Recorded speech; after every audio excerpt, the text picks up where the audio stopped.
हाँ जी, good morning. तो आज हम करने वाले हैं जीएसटी में टैक्स इनवॉइस, क्रेडिट नोट और डेबिट नोट चैप्टर का रिवीजन। इस चैप्टर में काफी सारे हम डॉक्यूमेंट्स पढ़ेंगे जो जीएसटी लॉ में इशू किए जा सकते हैं, और वो मैनुअली भी इशू किए जा सकते हैं और इलेक्ट्रॉनिकली इशू किए जा सकते हैं। अब सबसे पहला डॉक्यूमेंट हम बात करते हैं टैक्स इनवॉइस की। तो सेक्शन 31 है इसका। अब एक बात सुनिए, इस चैप्टर में और भी डॉक्यूमेंट्स आएंगे जो अंडर सेक्शन 31 ही इशू करने होते हैं, और फिर सेक्शन 31 के काफी सारे सबसेक्शन है, क्लॉजेस हैं। आप एग्जाम में सेक्शन 31 लिख सकते हैं, जरूरी नहीं है कि आप सेक्शन का सबसेक्शन और क्लॉज डिटेल में लिखें। अगर याद नहीं हो रहा है तो सेक्शन 31 लिखना सफिशिएंट है। चलिए बात करते हैं हम टैक्स इनवॉइस की। अब इससे रिलेटेड दो रूल आपको ध्यान रखने पड़ेंगे, रूल 46 और रूल 48। चलिए तो पढ़ते हैं हम टैक्स इनवॉइस की बातें। कोई भी रजिस्टर्ड सप्लायर है जो टैक्सेबल गुड्स और सर्विस की सप्लाई कर रहा है, उसको टैक्स इनवॉइस इशू करना होगा रेसिपिएंट को। अब समझते हैं हम इसके कंटेंट्स क्या होने चाहिए, मतलब टैक्स इनवॉइस के ऊपर पर्टिकुलर्स क्या मेंशन होने चाहिए एज पर रूल 46।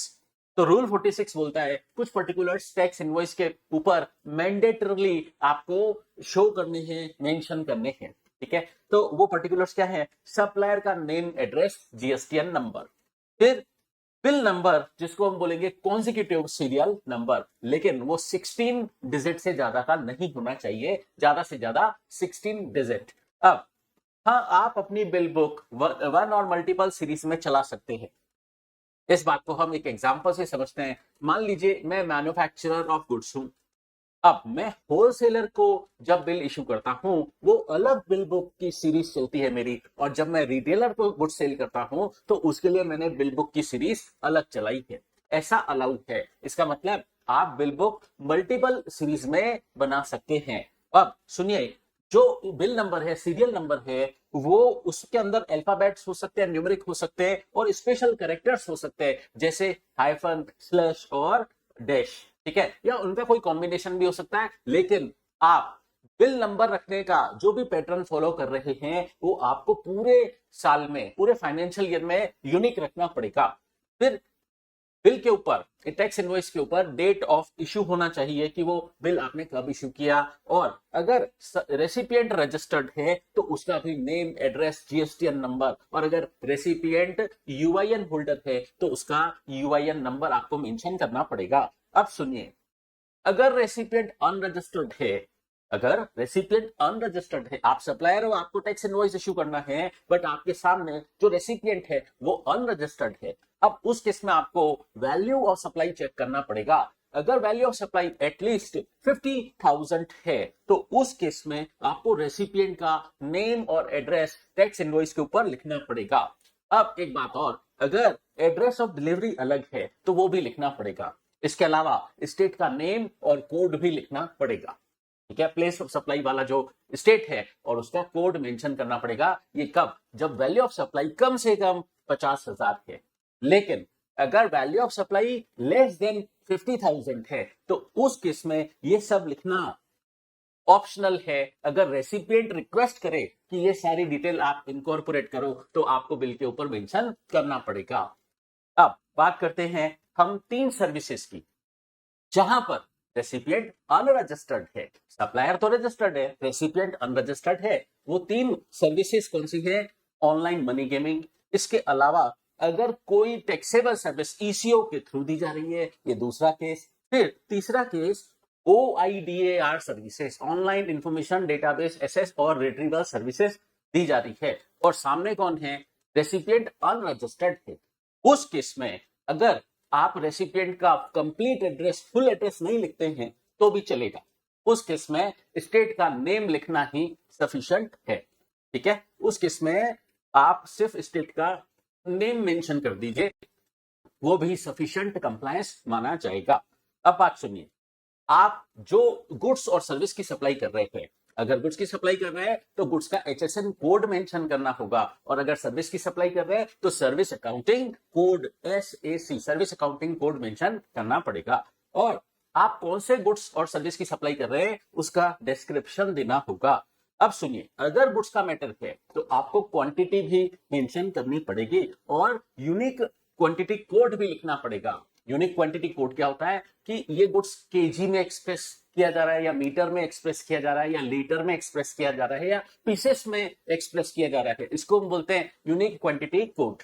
ठीक है, अब आपको सप्लाई की टोटल वैल्यू लिखनी पड़ेगी, मतलब इंक्लूडिंग जीएसटी और एक्सक्लूडिंग जीएसटी जो वैल्यू होती है वो कहलाती है टैक्सेबल वैल्यू। तो आपको टैक्सेबल वैल्यू और टोटल वैल्यू दोनों बताना पड़ेगा, मतलब इंक्लूडिंग जीएसटी और excluding GST value of supply mention करनी पड़ेगी।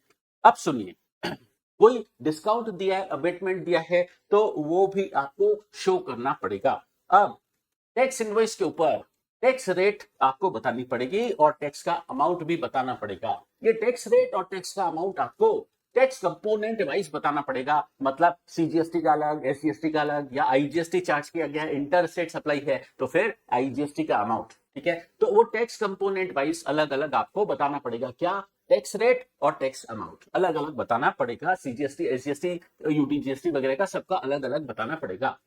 फिर अगर इंटर स्टेट सप्लाई का मामला है तो आपको प्लेस ऑफ सप्लाई मेंशन करना पड़ेगा अलॉन्ग विथ स्टेट नेम। फिर अगर प्लेस ऑफ सप्लाई अलग है और प्लेस ऑफ डिलीवरी अलग है तो उस केस में आपको एड्रेस ऑफ डिलीवरी भी अलग से मेंशन करना होगा। अब टैक्स अगर आरसीएम में रेसिपिएंट देने के लिए लायबल है तो इस बात का भी रेफरेंस आपको टैक्स इनवॉइस के ऊपर देना होगा कि हम सप्लायर रेसिपिएंट से टैक्स चार्ज नहीं कर रहे हैं, क्योंकि इस गुड्स और सर्विस पर आरसीएम एप्लीकेबल है तो इसका टैक्स आप रेसिपिएंट से लीजिएगा, इसका टैक्स रेसिपिएंट देने के लिए लायबल है। ठीक है, तो ये सप्लायर टैक्स इनवॉइस के ऊपर लिखे कि इसका टैक्स आरसीएम में रेसिपिएंट देगा। अब बात करते हैं, अगर जो सप्लायर है वो या उसका ऑथोराइज्ड रिप्रेजेंटेटिव टैक्स इनवॉइस के ऊपर सिग्नेचर करे या डिजिटल सिग्नेचर करे। अब ये जो भी हमने यहां पर कंटेंट्स पढ़े, जो भी हमने पढ़ा कि टैक्स इनवॉइस के ऊपर ये सब मेंशन होना चाहिए, ये आगे हम और डॉक्यूमेंट जब पढ़ेंगे तब एक बात ध्यान से सुनिए, आगे जब हम अदर डॉक्यूमेंट्स और पढ़ेंगे तब मैं आपको बोलूंगा कि मोर और लेस ये सारी डिटेल जो हमने टैक्स इनवॉइस के कंटेंट्स के लिए बात की थी वो सारी डिटेल एज इट इज आपको अदर डॉक्यूमेंट्स में भी मेंशन करनी होगी। ठीक है, उन अदर डॉक्यूमेंट्स के भी हम कंटेंट्स पढ़ेंगे, वो as it is same tax invoice के कंटेंट्स जैसे होंगे। तो मैं बता दूंगा आपको सेम कंटेंट्स जैसे हमने टैक्स इनवॉइस में पढ़े थे। अब बात करते हैं कितने डिजिट तक आपको एसएसएन कोड और service accounting code tax invoice के ऊपर मेंशन करना होगा। उसके लिए हम पढ़ रहे हैं रूल 46 का फर्स्ट प्रोविजन।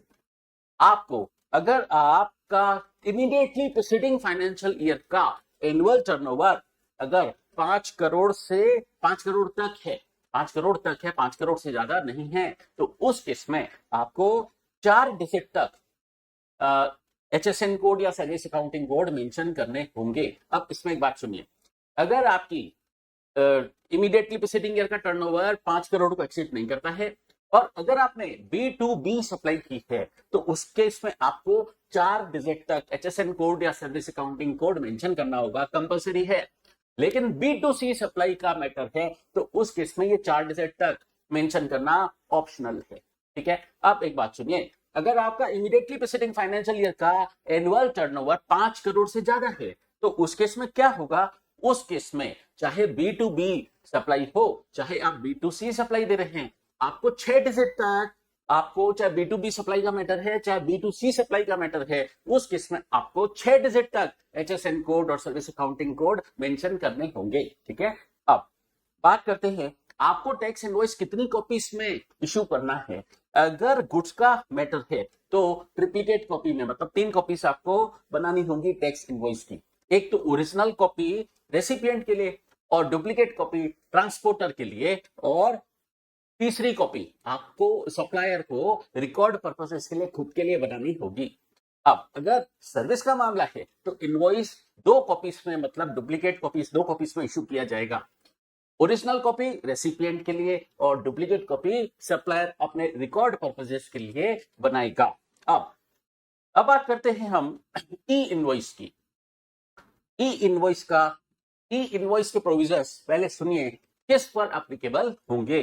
रजिस्टर्ड सप्लायर पर एप्लीकेबल होंगे, बट रजिस्टर्ड सप्लायर कौन सा वाला, जिसका फाइनेंशियल ईयर 2017-18 के ऑनवर्ड्स किसी भी ईयर का टर्नओवर 5 करोड़ से एक्सीडिंग है।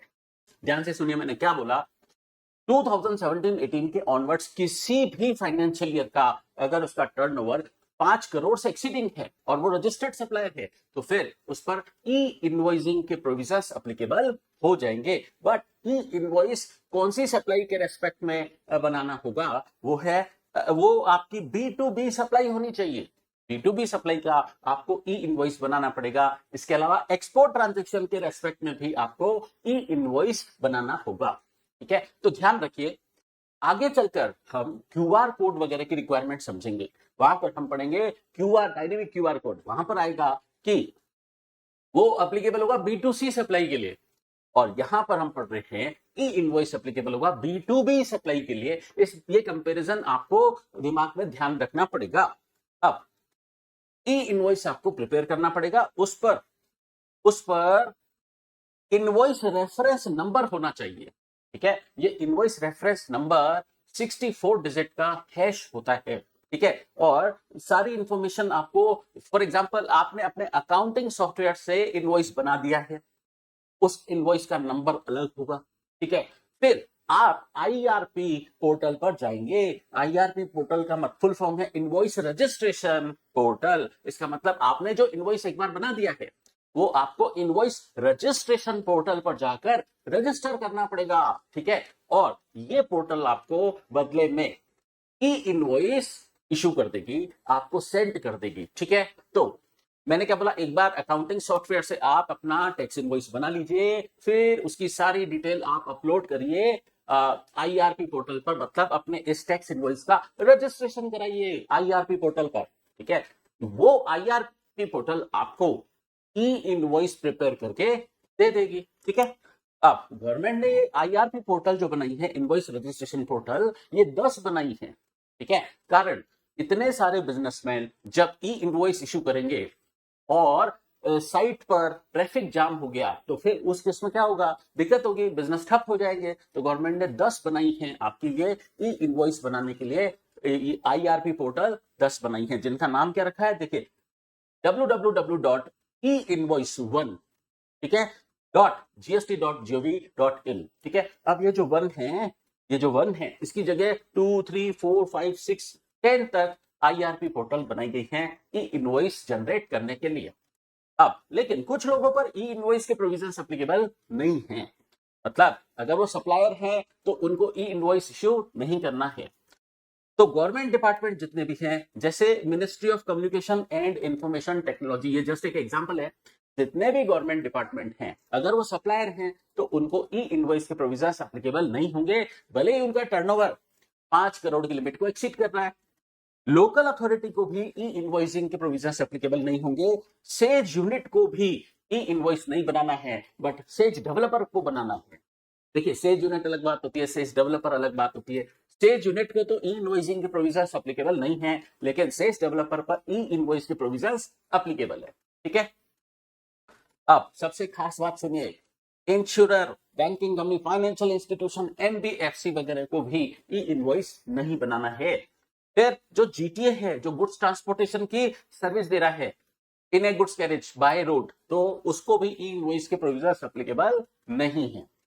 GTA पर ई इनवॉइस एप्लीकेबल नहीं है। और जो पैसेंजर ट्रांसपोर्टेशन की सर्विस दे रहे हैं, ऐसे सप्लायर्स पे भी ई इनवॉइस के प्रोविजंस एप्लीकेबल नहीं है। और ऐसे सप्लायर जो सर्विस दे रहे हैं, admission to exhibition of cinematographic film in multiplex screen, ठीक है, मल्टीप्लेक्स स्क्रीन में वो मूवी वगैरह के लिए टिकट इशू करते हैं। ठीक है, तो ऐसे सप्लायर्स पे भी ई इनवॉइस के प्रोविजंस एप्लीकेबल नहीं। चलिए अब बात करते हैं, कमिश्नर को GST काउंसिल की रिकमेंडेशन पर नोटिफिकेशन इशू करके कुछ पर्संस को ई इनवॉइस के प्रोविजंस से कमिश्नर एग्जेम्प्ट कर सकता है। तो स्पेसिफाइड पर्संस को कमिश्नर ई इनवॉइस के प्रोविजंस से एग्जेम्प्ट कर सकता है। तो हमने जैसे अभी बात की, बैंकिंग कंपनी ई इनवॉइस के प्रोविजन से एग्जेम्प्ट है, उस पर ई इनवॉइस के प्रोविजंस नहीं लगेंगे। अब सुनिए, अगर गवर्नमेंट ने किसी एंटिटी को एग्जेम्प्ट कर रखा है, जैसे बैंक को एग्जेम्प्ट कर रखा है, ई इनवॉइस के प्रोविजन से। अब अगर बैंक बैंकिंग सर्विस के अलावा मान लीजिए बुलियन की सेल करती है, अदर सप्लाई कर रही है, तो क्या उस पर ई इनवॉइस के प्रोविजन एप्लीकेबल हो जाएंगे? नहीं। एग्जाम्पशन जो दिया जा रहा है ई इनवॉइस के प्रोविजंस की एप्लीकेबिलिटी से, जो एग्जाम्पशन दिया गया है वो एंटिटी एज ए होल दिया जाता है, वो किसी पर्टिकुलर सप्लाई के लिए नहीं दिया जाता है। तो इस बात को एक एग्जांपल से समझो, एक बैंकिंग कंपनी बैंकिंग सर्विस दे रही है और वो साथ ही साथ कोई गुड्स की भी सप्लाई कर रही है जैसे बुलियन, ठीक है, और तो बट बैंकिंग कंपनी तो ई इनवॉइस इशू करने से एग्जाम्प्ट है। तो क्या वो इस बुलियन की सप्लाई के लिए उसको ई इनवॉइस इशू नहीं करना है? क्या नहीं करना है? क्यों? एग्जाम्पशन एंटिटी को दिया गया, बैंकिंग कंपनी को दिया गया है, तो इस केस में भी उसे इस बुलियन की सप्लाई के रेस्पेक्ट में ई इनवॉइस इशू नहीं करना है, ठीक है, क्योंकि एंटिटी एज ए होल ये एग्जाम्पशन एप्लीकेबल होता है, ठीक है। अब एक बात सुनिए, अगर किसी पर्सन पर ई इनवॉइसिंग के प्रोविजंस एप्लीकेबल थे लेकिन उसने ई इनवॉइस इशू नहीं किया, तो जो भी उसने इनवॉइस इशू किया है वो इनवॉइस ही नहीं माना जाएगा।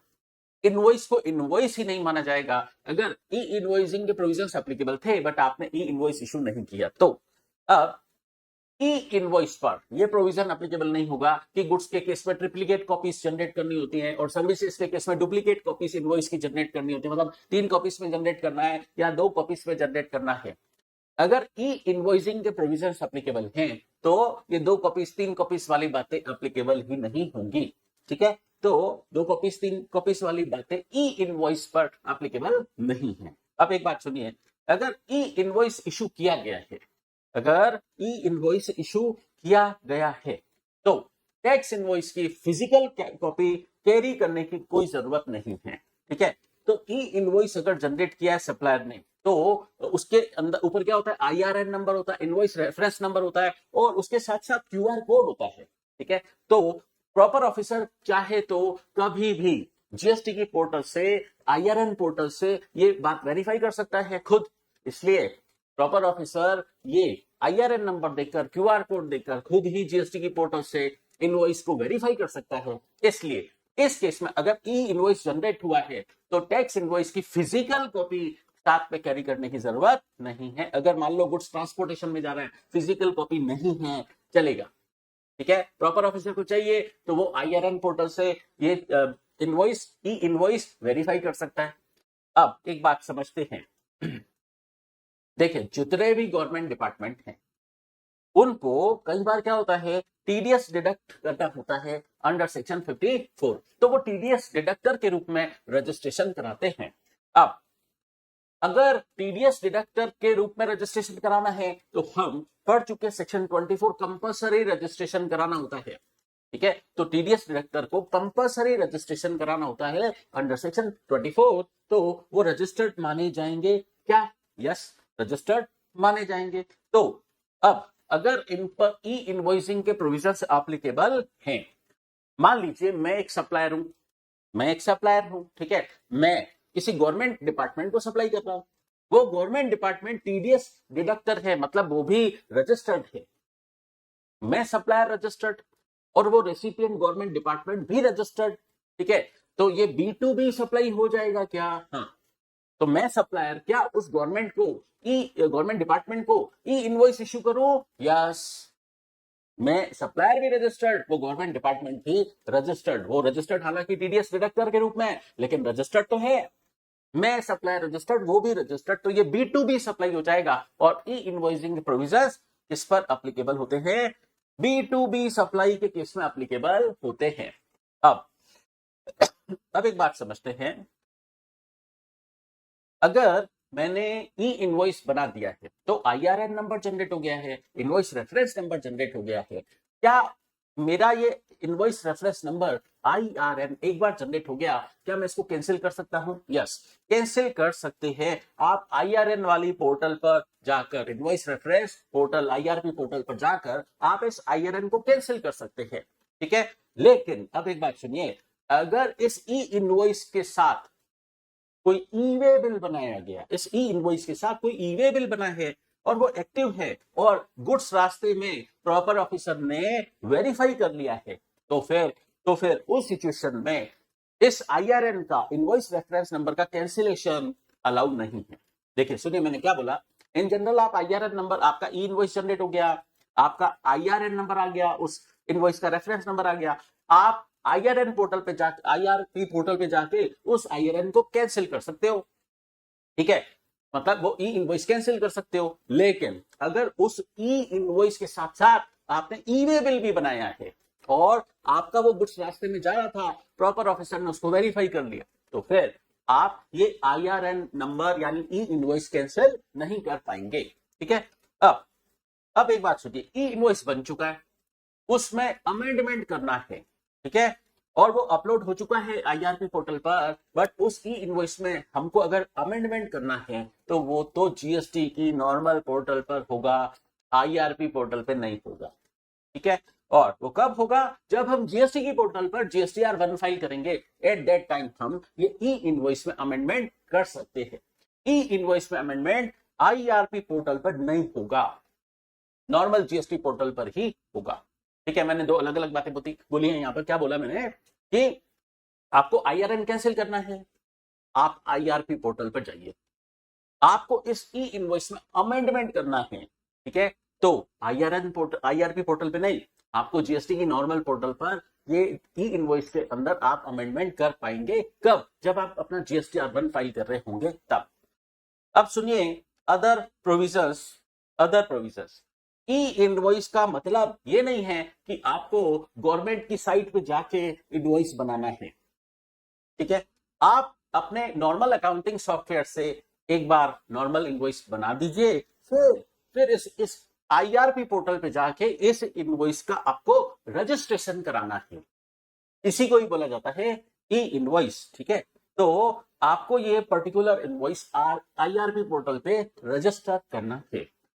और ये ई इनवॉइसिंग प्रोविजन सिर्फ टैक्स इनवॉइस पे एप्लीकेबल नहीं है, टैक्स इनवॉइस पर तो एप्लीकेबल है ही, लेकिन डेबिट नोट और क्रेडिट नोट भी आपको, इन पे भी ई इनवॉइस के प्रोविजंस एप्लीकेबल हैं। डेबिट नोट, क्रेडिट नोट पे भी ई इनवॉइस के प्रोविजंस एप्लीकेबल हैं। अब सुनिए एक खास बात, आपने इनवॉइस बना दिया, उस पे वैलिड IRN नंबर होना चाहिए, ठीक है। अब IRN नंबर जो होता है ना, वो इनवॉइस नंबर से अलग होता है, बहुत ही खास बात, इनवॉइस नंबर अलग बात है, IRN नंबर अलग बात है। इसलिए मैंने बोला आप पहले अपने अकाउंटिंग सॉफ्टवेयर से टैक्स इनवॉइस बना दीजिए, उसका इनवॉइस नंबर आ जाएगा नॉर्मल वे में, और फिर इस इनवॉइस को आपको IRP पोर्टल पर रजिस्टर करवाना है। तब जब रजिस्ट्रेशन कंप्लीट हो जाएगा इस इनवॉइस का IRP पोर्टल पर, तो IRP पोर्टल उस इनवॉइस के रेस्पेक्ट में आपको एक IRN नंबर देगी। तो नॉर्मल इनवॉइस नंबर अलग बात है और IRN नंबर अलग बात है। अब इन जनरल मैंने बोला IRN नंबर 64 डिजिट का होता है, कुछ इस तरीके से होता है, ठीक है। और अगर कोई सप्लायर ECO के थ्रू सप्लाई दे रहा है और वो सप्लायर ई इनवॉइस इशू नहीं कर रहा है, तो क्या ई इनवॉइसिंग के प्रोविजंस ECO पर एप्लीकेबल होंगे? यस, ई इनवॉइसिंग के प्रोविजंस ECO पर एप्लीकेबल होंगे और वो ECO एक्चुअल सप्लायर के बिहाफ पर ई इनवॉइस इशू करेगा। अब एक बात सुनिए, आपने काफी सारे नॉर्मल टैक्स इनवॉइस अपने अकाउंटिंग सॉफ्टवेयर से बना दिए, क्या आप ये IRP पोर्टल पर बल्क अपलोडिंग कर सकते हो? यस, IRP पोर्टल पर इनवॉइस की बल्क अपलोडिंग अलाउड है। अब एक बात सुनिए, सप्लायर अगर नोटिफाइड सप्लायर है और उस सप्लाई के रेस्पेक्ट में टैक्स RCM में रेसिपिएंट देगा, इधर सप्लायर नोटिफाइड सप्लायर है और वो इनवॉइस इशू कर रहा है, ठीक है, मतलब उस इनवॉइस के अंदर टैक्स मेंशन नहीं है, क्यों? उसका टैक्स RCM में रेसिपिएंट देगा। क्या इस सिचुएशन में भी सप्लायर पर ई इनवॉइस के प्रोविजंस एप्लीकेबल होंगे? यस, सप्लायर जो आउटवर्ड सप्लाई कर रहा है, भले ही उस सप्लाई का टैक्स RCM में रेसिपिएंट देगा, अगर सप्लायर नोटिफाइड सप्लायर है तो उस पर ई इनवॉइसिंग के प्रोविजंस एप्लीकेबल होंगे। अब एक बात सुनिए, जब आप IRP पोर्टल पर उस इनवॉइस का सक्सेसफुल रजिस्ट्रेशन कर लेते हैं तो आपको एक साइंड ई इनवॉइस मिल जाता है सप्लायर को, और इस साइंड ई इनवॉइस पर क्या क्या होता है IRN नंबर होता है और साथ साथ QR कोड होता है। ठीक है, ये IRN नंबर उस QR कोड के अंदर इनबिल्ट होता है, एम्बेडेड होता है। IRN नंबर QR कोड के अंदर एम्बेड कर दिया जाता है और ये IRN नंबर वगैरह इनवॉइस पर प्रिंट हो जाता है। और ताकि क्या देखिए, GST इंस्पेक्टर जब भी माल ट्रांसपोर्टेशन में जा रहा है, ठीक है, बिल ई इनवॉइस है, ई इनवॉइस को वो हैंड हेल्ड डिवाइसेस से चेक कर सकता है। ठीक है, तो अगर उसमें जो QR कोड है, QR कोड के अंदर IRN इनबिल्ट है, तो वो जब QR कोड को स्कैन करेगा तो GST सिस्टम, GST पोर्टल पर उस इनवॉइस की क्या डिटेल अपलोड हुई है, ये प्रॉपर ऑफिसर ऑनलाइन चेक कर सकता है। उसके हाथ में डिवाइस होता है, वो डिवाइस से GST सिस्टम पर उस ई इनवॉइस की क्या डिटेल सबमिट हुई है वो ऑनलाइन वेरीफाई कर सकता है। और इस QR कोड को ई इनवॉइस के कुछ पैरामीटर्स, मतलब इस पे कुछ डिटेल होनी चाहिए। क्या डिटेल होनी चाहिए? सप्लायर का GSTN नंबर, रेसिपिएंट का GSTN नंबर होना चाहिए और इनवॉइस नंबर जो ओरिजिनली सप्लायर ने इशू किया था। ठीक है, IRN नंबर की बात बाद में आएगी। जो इनवॉइस नंबर है जो सप्लायर ने अपने अकाउंटिंग सॉफ्टवेयर से दिया है वो भी मेंशन होना चाहिए। और ये ई इनवॉइस किस डेट को जनरेट हुआ है वो डेट आपको इस पे मेंशन करनी पड़ेगी। इनवॉइस वैल्यू, टैक्सेबल वैल्यू और ग्रॉस टैक्स वगैरह सब लिखना पड़ेगा।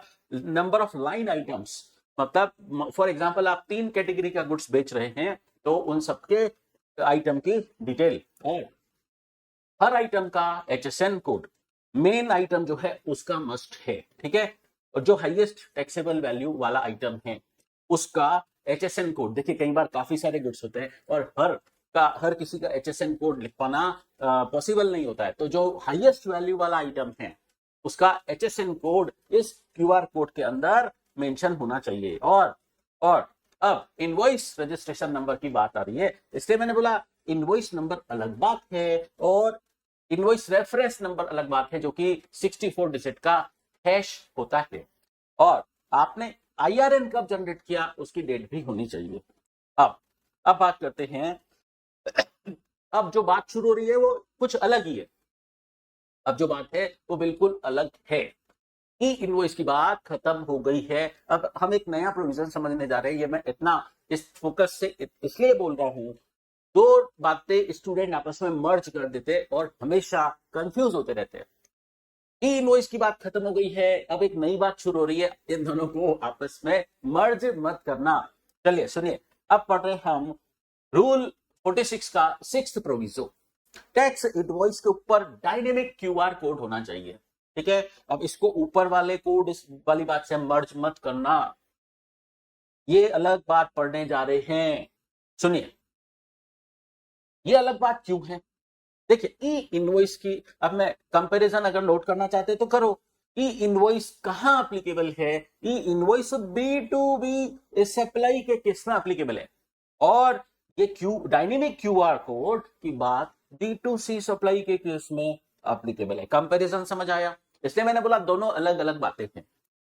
अच्छा, ये डायनेमिक QR कोड के प्रोविजंस कौन से सप्लायर पर एप्लीकेबल होंगे? जो GST में रजिस्टर्ड है और उसका 2017-18 फाइनेंशियल ईयर ऑनवर्ड्स किसी भी ईयर का टर्नओवर अगर 500 करोड़ को एक्सीड करता है। ठीक है, देखिए वो ई इनवॉइस के अंदर हमने लिमिट क्या पड़ी थी? सिर्फ 5 करोड़।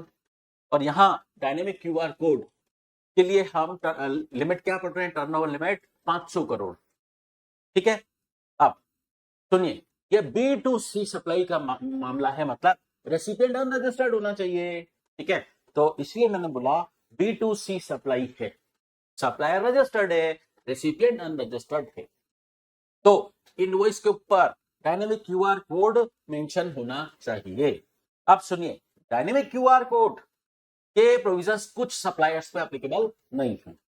कौन कौन है वो सप्लायर्स? वही insurer, banking company, financial institution, NBFC वगैरह, GTA या कोई पर्सन जो सप्लायर पैसेंजर ट्रांसपोर्टेशन सर्विस दे रहा है, और ऐसे सप्लायर जो कौन सी सर्विस दे रहे हैं? Admission to exhibition of a cinematographic films and multiplex screens. ठीक है, या हम ये बोले शॉर्ट में मल्टीप्लेक्स थिएटर में जो फिल्म एग्जीबिशन की सर्विस दे रहा है पर्सन, जो टिकट इशू करेगा और लोग मूवी देखेंगे, उस रेस्पेक्ट में भी ये डायनेमिक क्यूआर कोड वाला प्रोविजन एप्लीकेबल नहीं है। और supplier of OIDAR services, online information database access and retrieval services, जो लोकेटेड है नॉन टैक्सेबल टेरिटरी में, मतलब आउटसाइड इंडिया में, उस पे भी ये डायनेमिक क्यूआर कोड के प्रोविजन एप्लीकेबल नहीं है। ठीक है, चलिए अब ये डायनेमिक क्यूआर कोड होता क्या है? होता क्या है, तो एक डिजिटल डिस्प्ले होता है जिसमें पेमेंट का क्रॉस रेफरेंस होता है। देखिए, मार्केट में दो टाइप के आपको क्यूआर कोड देखने को मिलते हैं, एक होता है स्टैटिक क्यूआर कोड, एक है डायनेमिक क्यूआर कोड। यहां पर बात डायनेमिक क्यूआर कोड की हो रही है। अच्छा, स्टैटिक क्यूआर कोड क्या होता है? देखो, कई बार आज आज आप आजकल का यूथ है, आप कुछ भी पेमेंट ऑनलाइन करते हैं, ठीक है, आपको स्कैनर देते हैं और आप ऑनलाइन पेमेंट कर देते हैं, और उसमें पेमेंट का अमाउंट आप फीड करते हैं, तो आपने इस तरीके से स्कैन करके पेमेंट किया, ठीक है, अमाउंट आपने फीड किया, अमाउंट आप अपने आप डिस्प्ले नहीं हो रहा था, तो ऐसा पेमेंट, ऐसा QR code static QR code है। लेकिन फॉर एग्जाम्पल, आप पेट्रोल भरवाने गए, वहां पर आप ऑनलाइन पेमेंट कर रहे हैं, और ऐसा होता है कि आप स्कैन कर रहे हैं और अमाउंट भी जो आपको पे करना है वो डिस्प्ले हो रहा है, आपको अपने हाथ से फीड नहीं करना पड़ रहा है। ठीक है, तो अगर ऐसे क्यूआर कोड को स्कैन करके आप पेमेंट करते हैं जिसमें पेमेंट का अमाउंट अपने आप डिस्प्ले हो रहा है, तो वो कहलाता है डायनेमिक क्यूआर कोड। ठीक है, तो इस तरीके से स्कैन करके गवर्नमेंट ने ये फैसिलिटी क्यों की है, ये प्रोविजन क्यों किया है? डिजिटल पेमेंट को प्रमोट करने के लिए, ताकि आप स्कैन कर ले और payment in one go at the same time आप कर पाए। ठीक है, ये होता है डायनेमिक क्यूआर कोड। चलिए अब बात करते हैं,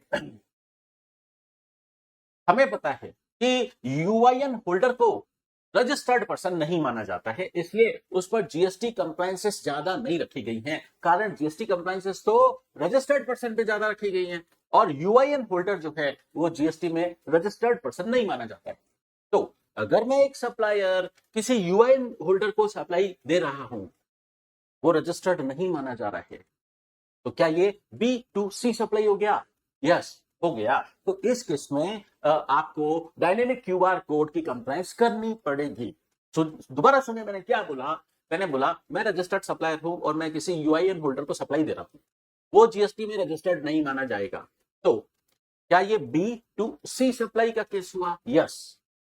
तो क्या इस केस में डायनेमिक क्यूआर कोड के प्रोविजंस मुझ पे एप्लीकेबल हो जाएंगे? यस, एप्लीकेबल हो जाएंगे। ठीक है, अब अगर एक्सपोर्ट कर रहे थे, मैं सप्लायर हूं, मैं एक्सपोर्ट कर रहा हूं, एक्सपोर्ट ट्रांजैक्शन B2B सप्लाई माने जाते हैं, और B2B सप्लाई के केस में तो डायनेमिक क्यूआर कोड के प्रोविजन एप्लीकेबल ही नहीं है, क्योंकि डायनेमिक क्यूआर कोड के प्रोविजन से B2C सप्लाई के केस में एप्लीकेबल है। तो एक्सपोर्ट के केस में डायनेमिक क्यूआर कोड के प्रोविजन एप्लीकेबल नहीं होंगे। अब सुनिए, डायनेमिक क्यूआर कोड के अंदर क्या क्या इंफॉर्मेशन कैप्चर की जाती है। सबसे खास बात देखिए, सप्लायर का जीएसटी नंबर, नॉर्मल बात है। अब खास बात यह है, सप्लायर का UPI ID dynamic QR code capture करता है, और सप्लायर का पेई कौन होता है? पेमेंट किसको होता है भाई? सप्लायर को होता है। रेसिपिएंट करता है, तो पेई कौन हुआ? सप्लायर हुआ। तो पेई मतलब सप्लायर, पेई मतलब सप्लायर। उसका बैंक अकाउंट नंबर और आईएफएससी कोड इस डायनेमिक क्यूआर कोड के अंदर इनबिल्ट होता है, और इनवॉइस नंबर और इनवॉइस डेट भी होती है, और इनवॉइस वैल्यू भी होती है, अमाउंट भी होता है। आप अलग से थोड़ा ना फीड करते हो, ऑलरेडी आता है, डिस्प्ले होता है अमाउंट कितना पे करना है। ठीक है, डायनेमिक क्यूआर कोड के केस में। और जीएसटी का breakup, CGST, SGST, UT GST, IGST वगैरह कितना अलग अलग मेंशन होना चाहिए। और डायनेमिक क्यूआर कोड को स्कैन करते ही डिजिटल पेमेंट हो जाता है। अब एक सर्कुलर पढ़ते हैं। इनवॉइस इशू किया गया ऐसे रेसिपिएंट को जो लोकेटेड है आउटसाइड इंडिया, और आपने सर्विस की सप्लाई की है, आप सप्लायर हैं, आपने सर्विस की सप्लाई की है, रेसिपिएंट लोकेटेड आउटसाइड इंडिया है, तो उस केस में प्लेस ऑफ सप्लाई भले ही इंडिया में हो, प्लेस ऑफ सप्लाई भले ही इंडिया में हो, और पेमेंट आ रहा है आपको कन्वर्टेबल, आप सप्लायर हो, आपको पेमेंट मिलेगा, आपको पेमेंट मिल रहा है इन कन्वर्टेबल फॉरेन एक्सचेंज, या अगर इंडियन रुपीस में मिल रहा है ना, तो आरबीआई की परमिशन से मिल रहा है। ठीक है, तो पेमेंट आपको कन्वर्टेबल फॉरेन एक्सचेंज में मिल रहा है या रुपीस में मिल रहा है, तो आरबीआई की परमिशन से मिल रहा है। अब आप अगर इनवॉइस इशू करेंगे एक्सपोर्ट ऑफ सर्विस का, तो उस केस में आपको डायनेमिक क्यूआर कोड के प्रोविजंस एप्लीकेबल नहीं है। ठीक है, इस केस में डायनेमिक क्यूआर कोड के प्रोविजंस एप्लीकेबल नहीं है। क्यों? वो रेसिपिएंट आउटसाइड इंडिया का है, वो आपको स्कैन करके कैसे डायनेमिक क्यूआर कोड स्कैन करके कैसे पेमेंट करेगा, इसलिए इस केस में डायनेमिक क्यूआर कोड के प्रोविजंस एप्लीकेबल नहीं होंगे। अब सुनिए, क्या डायनेमिक क्यूआर कोड के प्रोविजंस आपके बिल ऑफ सप्लाई पे भी एप्लीकेबल होंगे?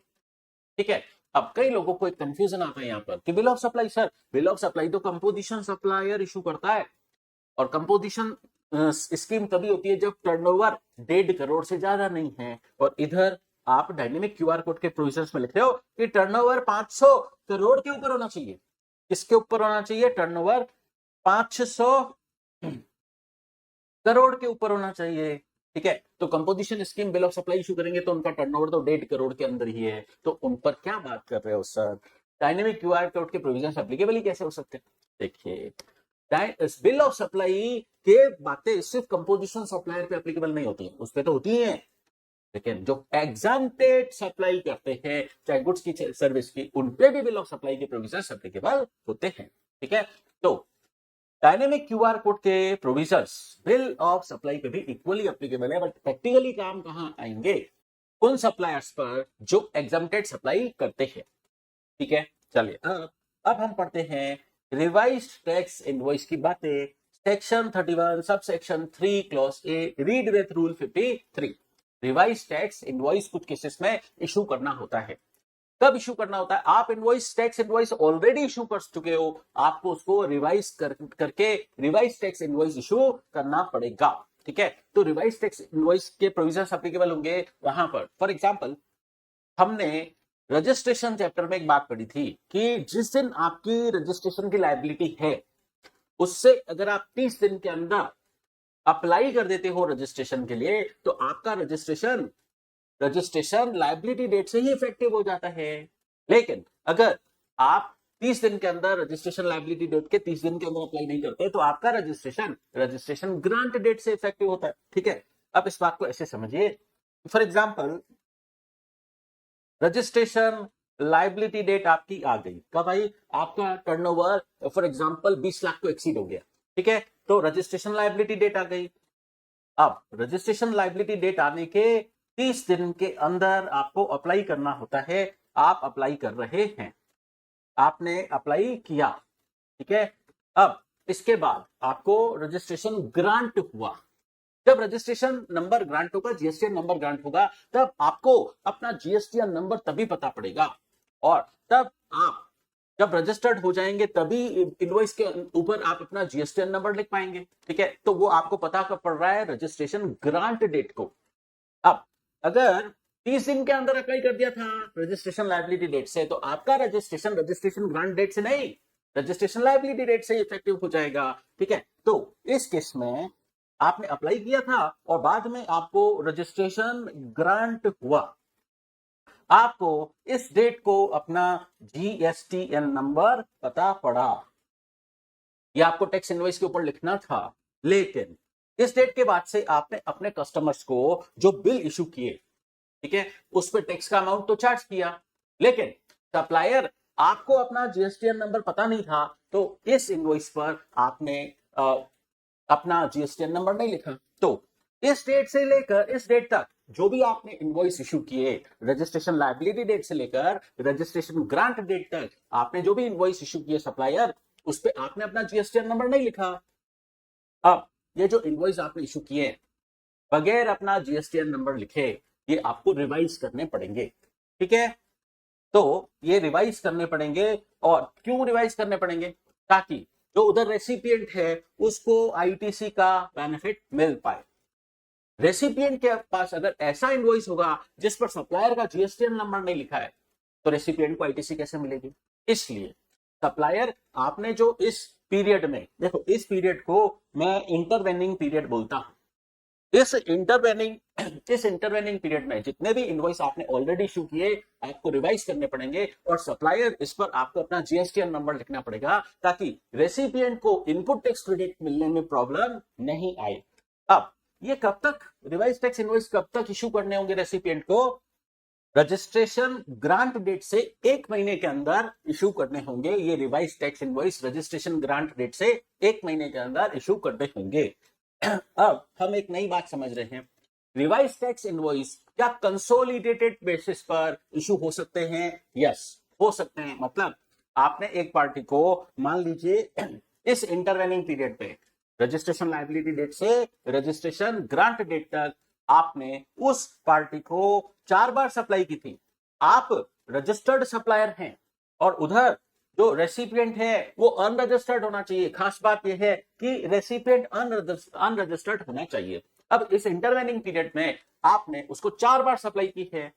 अब इन चारों सप्लाई का आपने टैक्स इनवॉइस इशू किया, बट उन चारों टैक्स इनवॉइसेस पर आपने जीएसटीआर नंबर नहीं लिखा अपना, तो आपको अब रिवाइज टैक्स इनवॉइस एक ही इशू कर सकते हैं क्या? कंसोलिडेटेड बेसिस पर उन चारों ओरिजिनल टैक्स इनवॉइसेस को जोड़कर क्या आप revise tax invoice consolidated basis पर इशू कर सकते हैं? यस, ऐसा अलाउड है, लेकिन तभी अलाउड है जब रेसिपिएंट अनरजिस्टर्ड हो।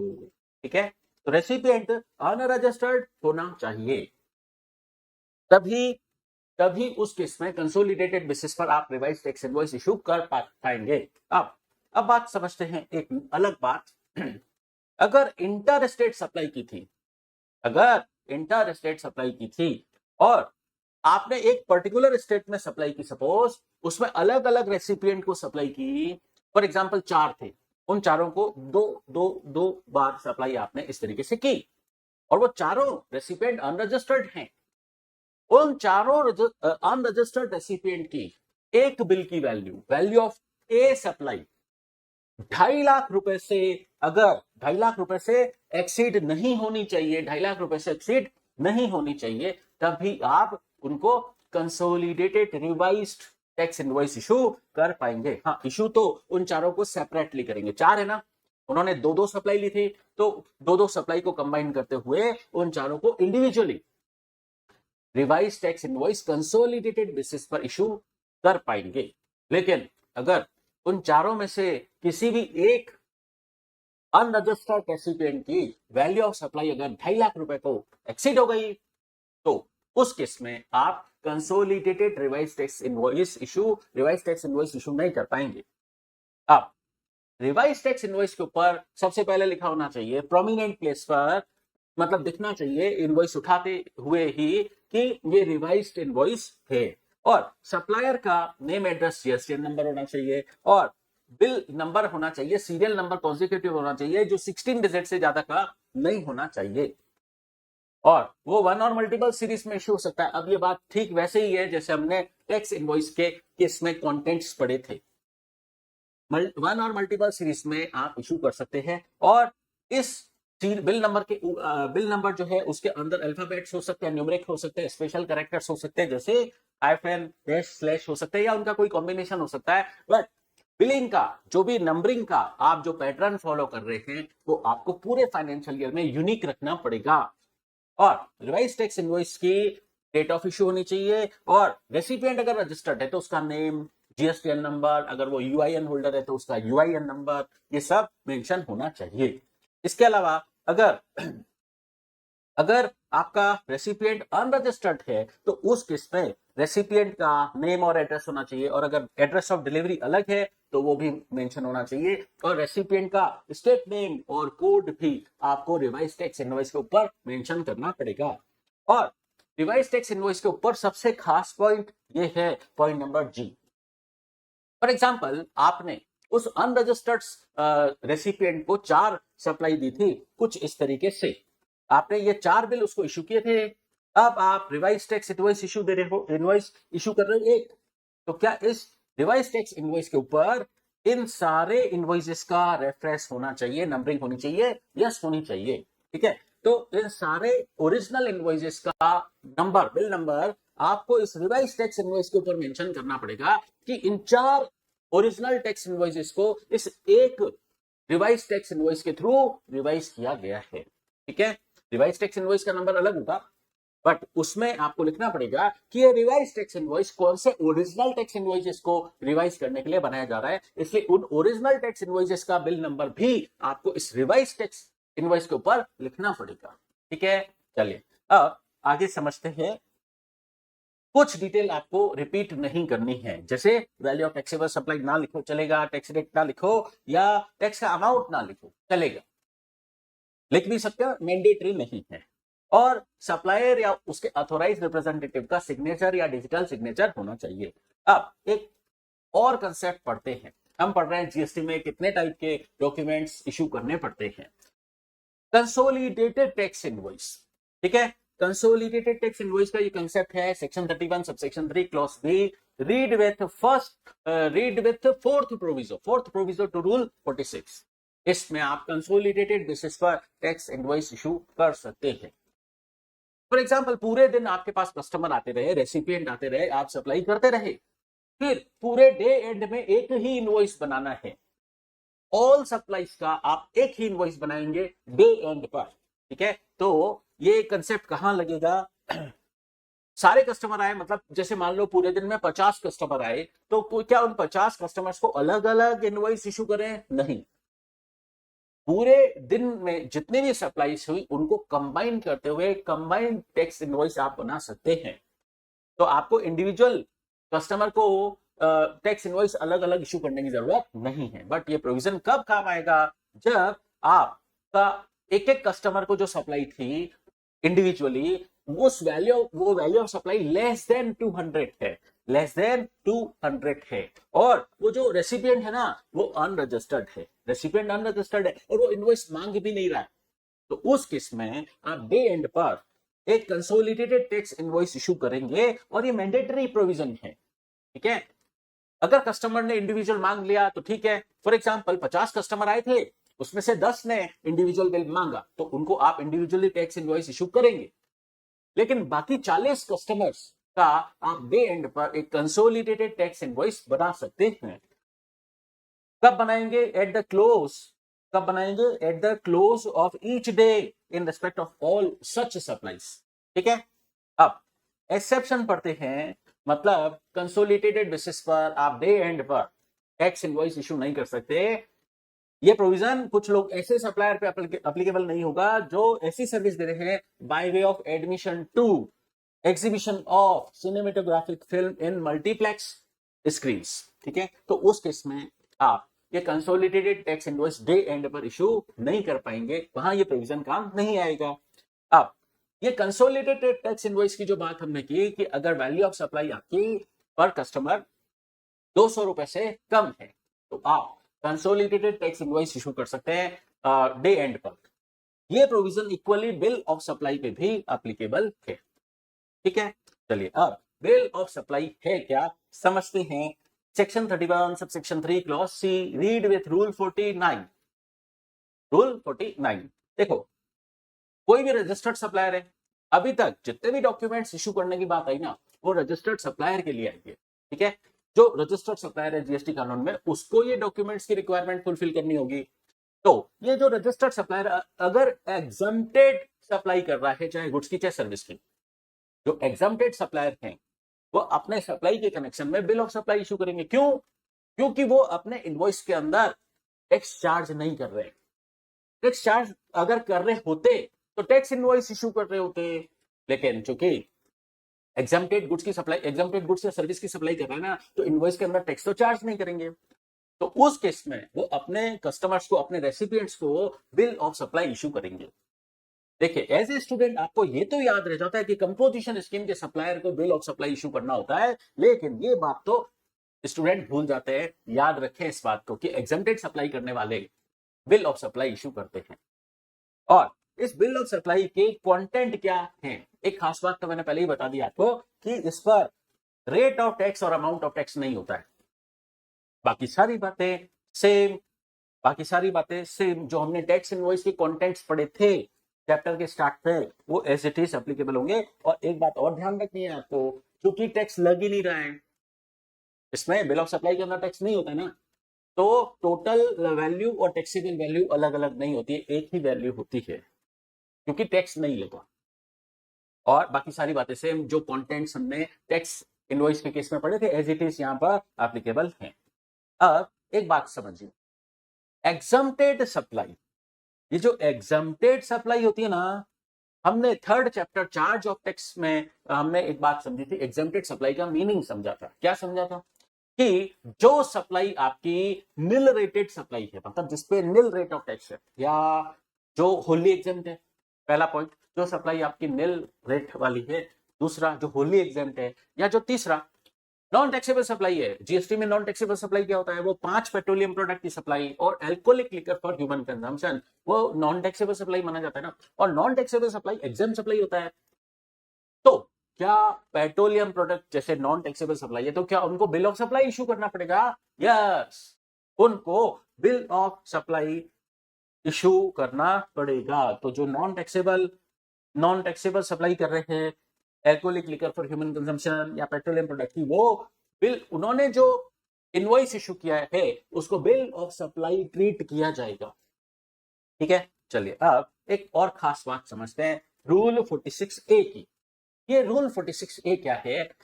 रजिस्टर्ड सप्लायर है, वो सप्लाई दे रहा है, कुछ उसकी सप्लाई एग्जेम्प्ट सप्लाई है, कुछ सप्लाई टैक्सेबल सप्लाई है, और सामने रेसिपिएंट अनरजिस्टर्ड है। ध्यान से सुनने, सप्लायर रजिस्टर्ड है, रेसिपिएंट अनरजिस्टर्ड है, और जो सप्लाई की जा रही है वो कंबाइंड सप्लाई है, मतलब उसमें से कुछ सप्लाई टैक्सेबल सप्लाई है, कुछ सप्लाई एग्जेम्प्ट सप्लाई है। तो उस केस में क्या हम जो टैक्सेबल सप्लाई है उसके कनेक्शन में टैक्स इनवॉइस बनाए और जो एग्जेम्प्ट सप्लाई है उसके कनेक्शन में बिल ऑफ सप्लाई बनाए? तो गवर्नमेंट ने बोला नहीं, इस केस में आप single invoice come bill of supply बना सकते हैं, लेकिन ये बात तभी एप्लीकेबल होगी जब रेसिपिएंट अनरजिस्टर्ड हो। ठीक है, ये रेसिपिएंट अनरजिस्टर्ड हो। चलिए अब कुछ एक्स्ट्रा बातें समझते हैं। Receipt voucher section 31(3)D read with rule 50। अब इसमें क्या बोला? अगर आपको कस्टमर एडवांस देता है, तो जब उसने एडवांस दिया आप उसको रिसिप्ट वाउचर इश्यू करेंगे। ठीक है, तो वो क्या बेसिकली पेमेंट करने का एविडेंस है कि रेसिपिएंट ने हमको पेमेंट किया, हमने उसका पेमेंट रिसीव किया। तो आप सप्लायर है, रजिस्टर्ड हैं, तो आप ऐसे रेसिपिएंट को जो आपको एडवांस पेमेंट कर रहा है, आप उसको रिसिप्ट वाउचर इश्यू करिए। इस रिसिप्ट वाउचर के कंटेंट मोर और लेस सेम है टैक्स इनवॉइस जैसे, बस एक डिटेल खास हो जाएगी जो मैंने हाईलाइट कर रखी है, अमाउंट ऑफ एडवांस टेकन।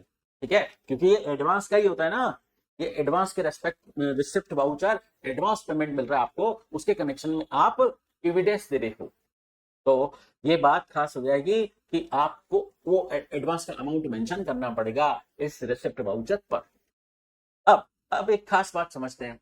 कई बार क्या होता है, कस्टमर एडवांस देता है तो उस केस में हमें कई बार टैक्स रेट पता नहीं होती कि वो कस्टमर फ्यूचर में कौन सी सप्लाई लेगा, 5% टैक्स रेट वाली सप्लाई लेगा, 12%, 18% या 28%, कौन सी टैक्स रेट वाली सप्लाई देगा, ये कस्टमर ने अभी नहीं बताया, बस कस्टमर ने एडवांस दे दिया है। अब फ्यूचर में हम जो सप्लाई करेंगे उसको, वो 5% टैक्स रेट वाली होगी, 12% वाली होगी या 18% वाली होगी, हमें पता नहीं है at the time of receipt of advance. तो उस पर टैक्स रेट क्या मान के चले, क्योंकि हमने टाइम ऑफ सप्लाई चैप्टर में पढ़ा था कि एडवांस सर्विसेज के लिए हमने पढ़ा था, एडवांस रिसीव होते वक्त ही उनका टाइम ऑफ सप्लाई आ जाएगा। तो उस सिचुएशन में टैक्स रेट 18% मान लीजिए। ठीक है, क्योंकि फ्यूचर में कस्टमर जो एडवांस देके गया है वो कौन सी सप्लाई लेगा ये पता नहीं है, तो अभी इसकी टैक्स रेट 18% मान लीजिए। अब अगर नेचर ऑफ सप्लाई भी पता नहीं है, कस्टमर ने ये नहीं बताया कि वो सेम स्टेट में सप्लाई लेगा या दूसरे स्टेट में सप्लाई लेगा, मतलब सप्लाई का नेचर पता नहीं है कि वो इंटर स्टेट सप्लाई होगी या इंट्रा स्टेट सप्लाई होगी, तो यहां पर गवर्नमेंट बोल रही है कि आप इसे इंटर स्टेट सप्लाई मानकर चलिए। ठीक है, मतलब IGST लगेगा। ठीक है, अब रिफंड वाउचर के बाद समझते हैं। Refund voucher section 31 subsection 3 clause E read with rule 51। देखिए, रिसिप्ट वाउचर रूल 50 था, अब रिफंड वाउचर की कनेक्टिविटी रिसिप्ट वाउचर से ही है। कस्टमर ने जब आपको एडवांस दिया था तब आपने उसको एडवांस रिसीव होते वक्त आपने उसको रिसिप्ट वाउचर दिया था। अब कस्टमर कह रहा है सप्लाई नहीं लेनी है, तो वो सप्लाई अल्टीमेटली होती नहीं है, तो कस्टमर अपना एडवांस आपसे रिफंड मांगेगा। तो सप्लायर, अगर आप कस्टमर को रिफंड कर रहे हैं तो रिफंड वाउचर भी इशू करिए। ठीक है, तो आप रजिस्टर्ड सप्लायर हैं, कस्टमर को आप उसका दिया हुआ एडवांस रिफंड कर रहे हैं, तो रिफंड वाउचर इशू करना होगा। कंटेंट मोर और लेस सेम है जो हमने टैक्स इनवॉइस में पढ़े थे, बस एक बात का डिफरेंस है, वो हाईलाइट कर दिया मैंने, amount of refund made. Refund voucher है तो उसके ऊपर अमाउंट ऑफ रिफंड मेड आपको लिखना पड़ेगा। अब बात पढ़ने जा रहे हैं सेल्फ इनवॉइसिंग की। सेल्फ इनवॉइसिंग आरसीएम के केस में करनी पड़ेगी, ठीक है। अभी तक हमने पढ़ा डॉक्यूमेंट्स इशू करने होते हैं रजिस्टर्ड सप्लायर को, अब पढ़ने जा रहे हैं आरसीएम अगर लग रहा है, रेसिपिएंट रजिस्टर्ड है, इस रजिस्टर्ड रेसिपिएंट को आरसीएम वाला इनवॉइस खुद इश्यू करके अपने पास रख लेना है। आरसीएम वाला इनवॉइस, रेसिपिएंट रजिस्टर्ड है, सप्लायर अनरजिस्टर्ड है, सप्लायर अनरजिस्टर्ड है, रेसिपिएंट रजिस्टर्ड है, और रेसिपिएंट पर आरसीएम लग रहा है, चाहे सेक्शन 93 वाला लग रहा है चाहे 94 वाला लग रहा है, ठीक है। तो इस केस में जो रजिस्टर्ड रेसिपिएंट है वो सेल्फ इनवॉइसिंग करेगा, मतलब इनवॉइस बनाकर खुद के पास रख लेगा।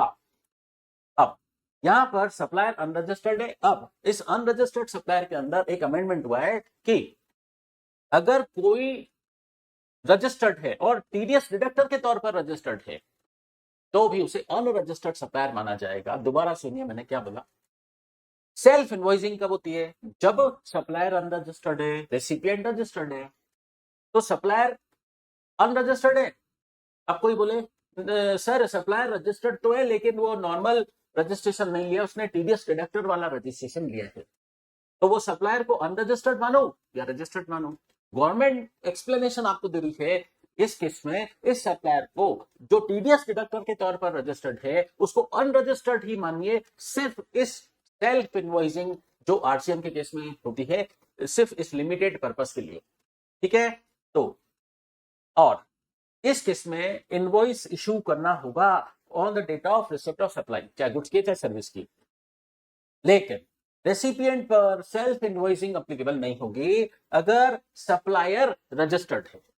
आरसीएम भले ही लग रहा है, अगर सप्लायर रजिस्टर्ड है, रेसिपिएंट भी रजिस्टर्ड है और आरसीएम लग रहा है तो सेल्फ इनवॉइसिंग नहीं करनी होगी क्योंकि सप्लायर रजिस्टर्ड है, वो इनवॉइस इशू करेगा, ठीक है।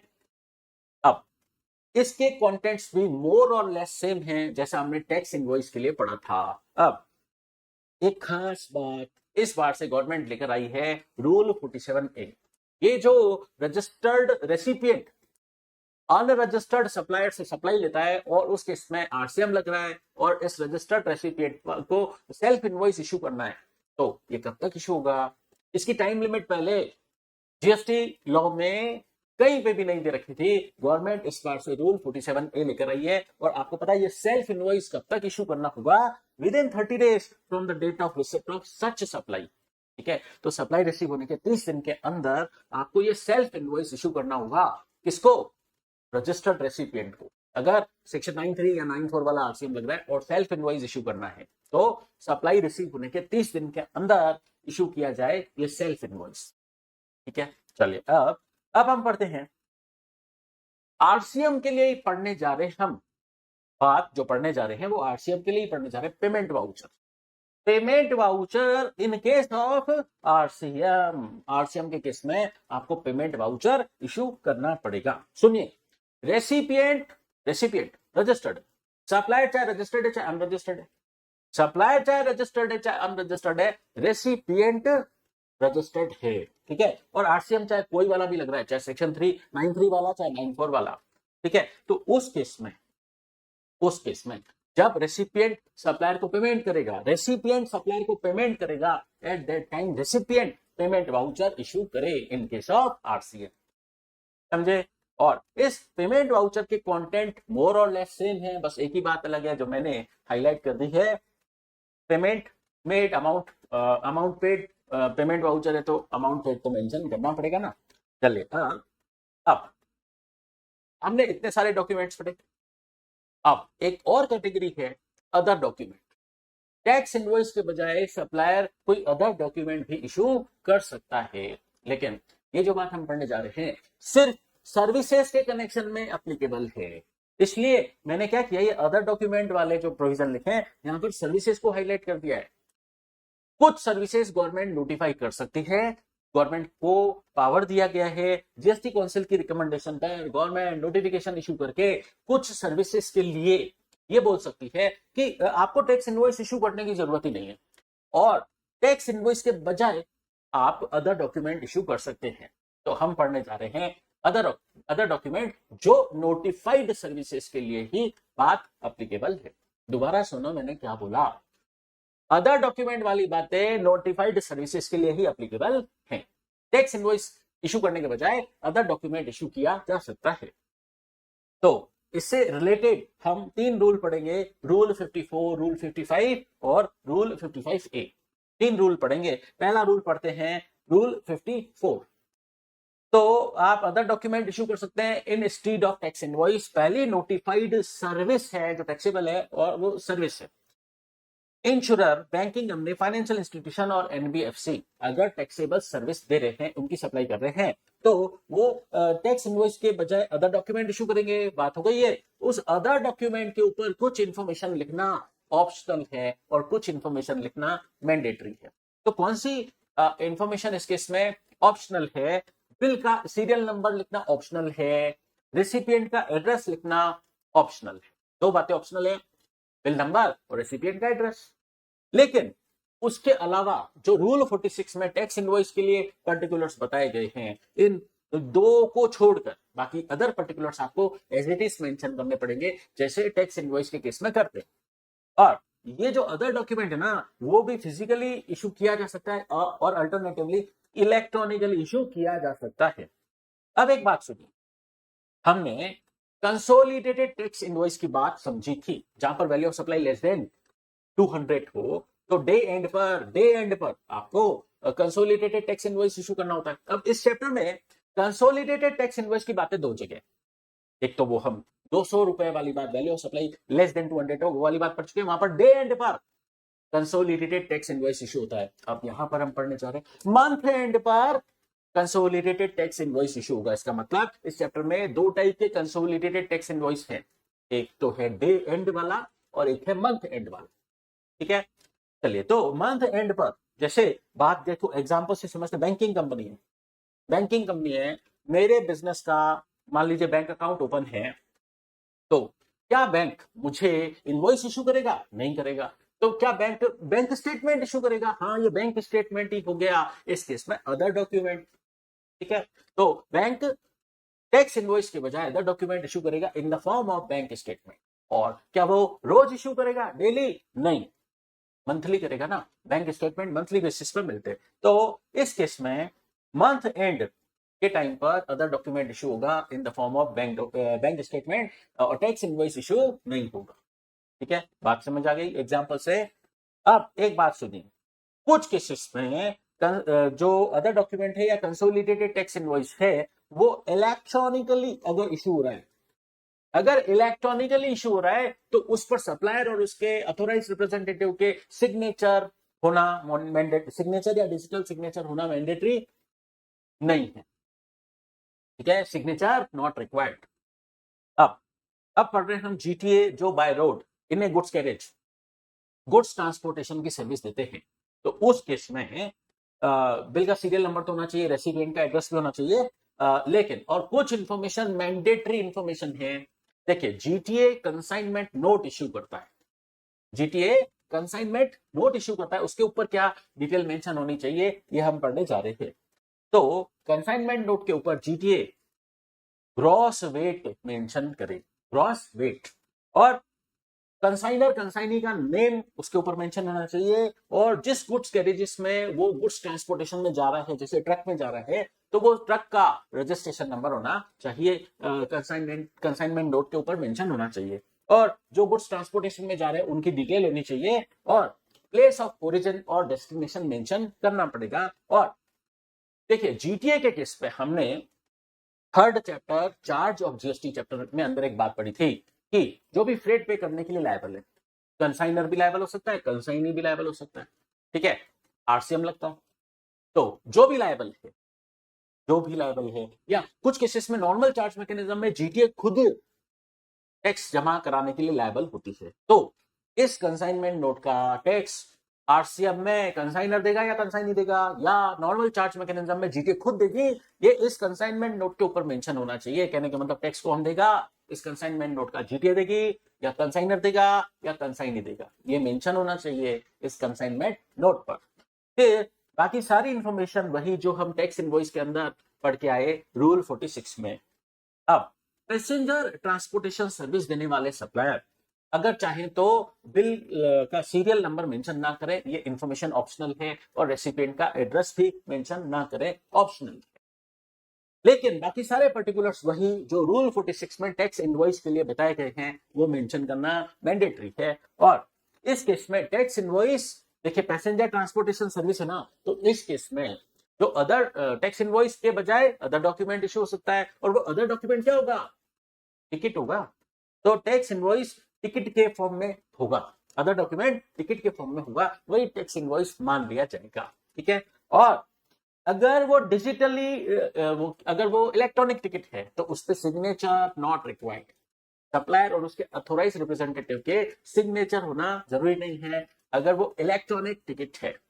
चलिए अब एक सर्विस और पढ़ते, कौन सी, सर्विस और service by way of admission to exhibition of cinematographic film and multiplex theatre. ठीक है, ये सर्विस है। इस केस में आप रेसिपिएंट की डिटेल ना लिखें चलेगा, और इस केस में रजिस्टर्ड पर्सन को टिकट इलेक्ट्रॉनिकली इशू करना पड़ेगा। टिकट इलेक्ट्रॉनिकली टिकट इशू होगा, इलेक्ट्रॉनिक टिकट इशू होगा, वही टैक्स इनवॉइस मान लिया जाएगा। और एक बात सुनिए, बाकी सारे अदर पर्टिकुलर्स रूल 46 में जो टैक्स इनवॉइस के लिए बताए गए बाकी सारे पर्टिकुलर्स मेंशन होने चाहिए। अब जो आपके स्क्रीन है अदर देन मल्टीप्लेक्स स्क्रीन, क्या वो, देखिए ये प्रोविजन किस पे एप्लीकेबल है, जो मल्टीप्लेक्स स्क्रीन वाले थिएटर है उनके लिए, और जो मल्टीप्लेक्स स्क्रीन वाले थिएटर नहीं है वो भी ऑप्शनल बेसिस पर ये ऊपर वाला प्रोविजन अपने लिए अप्लाई कर सकते हैं, मतलब वो भी चाहे तो टिकट इलेक्ट्रॉनिकली इशू कर सकते हैं टैक्स इनवॉइस के बजाय। ठीक है, तो दो बातें हुई, एक तो मल्टीप्लेक्स स्क्रीन उनको इलेक्ट्रॉनिक टिकट इशू करना होगा, और जो मल्टीप्लेक्स थिएटर नहीं है वो चाहे तो इलेक्ट्रॉनिक टिकट इशू कर सकते हैं। अब रूल 55 पढ़ते हैं, delivery challan.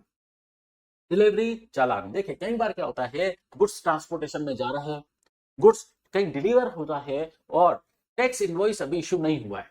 At the time of delivery of goods tax invoice issue नहीं हुआ है, टैक्स इनवॉइस कभी ऐसा होता है कि बाद में इशू होता है, तो उस केस में अगर गुड्स जा रहा है तो उस केस में वो under the cover of delivery challan जाना चाहिए।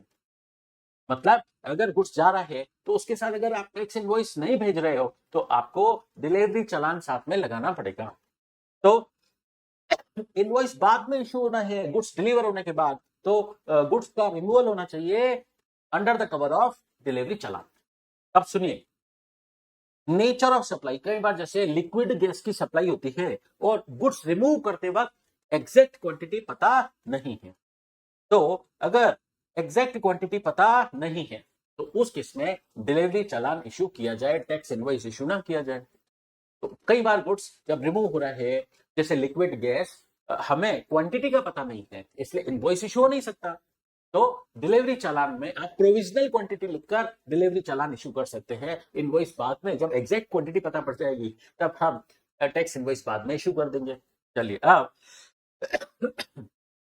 डिलीवरी चालान एक और केस में इशू होता है जब आप जॉब वर्कर को जॉब वर्क सर्विस के लिए गुड्स भेज रहे हो, तब under the cover of delivery challan भेजा जाना चाहिए। और अगर गुड्स सेंट ऑन अप्रूवल का मैटर है, कोई सप्लाई का ट्रांजैक्शन नहीं हो रहा है, कस्टमर को गुड्स सेंट ऑन अप्रूवल का मैटर है, वो कंफर्म करेगा तो सप्लाई का ट्रांजैक्शन कंप्लीट होगा, और जब तक वो कंप्लीट अप्रूवल नहीं दे रहा है अपनी और आप उसको गुड्स सेंट ऑन अप्रूवल कर रहे हो तो वो गुड्स भेजा जाए under the cover of delivery challan.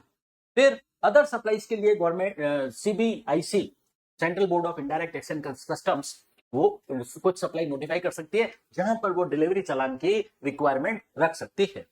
अब डिलीवरी चालान जो है वो भी सीरियली नंबर्ड होना चाहिए, बट वो उसके डिजिट 16 कैरेक्टर से ज्यादा नहीं होने चाहिए, और वो वन और मल्टीपल सीरीज में हो सकता है। और जब गुड्स ट्रांसपोर्टेशन में जा रहा है, रिमूव हो रहा है, तो इश्यू होना चाहिए।